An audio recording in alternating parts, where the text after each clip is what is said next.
Hello everyone, welcome back to comically world. हम start करते हैं अपनी कॉमिक माई सैसी वाइफ और माई स्पाइसी वाइफ चैप्टर 8।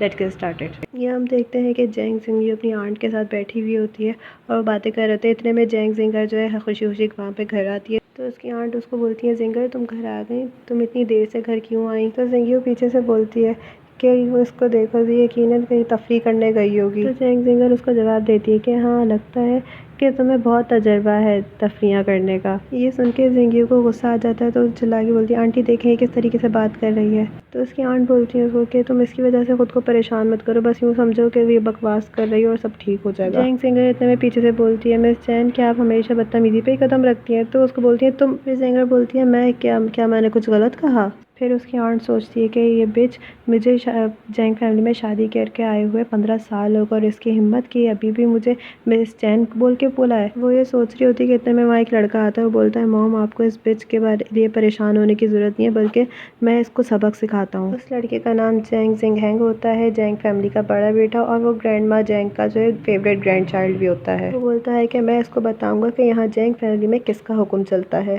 फिर यहाँ हम देखते हैं कि जैंग जिंगर अपने रूम में आ जाती है और फिर वो शावर लेने चली जाती है।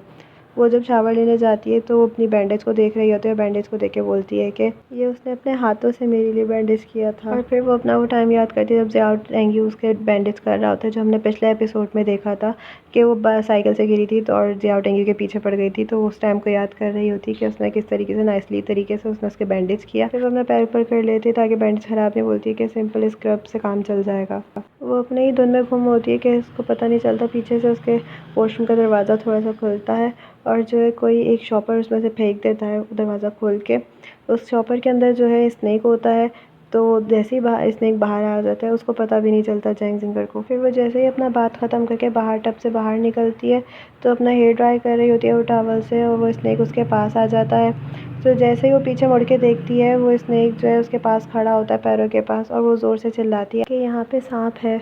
वो ज़ोर से चिल्लाती है और सांप उसको देख के हिस हिस कर रहा होता है। और जैसे ही वहाँ से वो जल्दी से मुड़ के जब जाने की करती है तो वहाँ पानी पड़ा होता है और पानी से उसका पैर स्लिप हो जाता है, जिससे उसकी आवाज़ निकलती है गिरने से पहले आ करके, और वो नीचे गिर जाती है।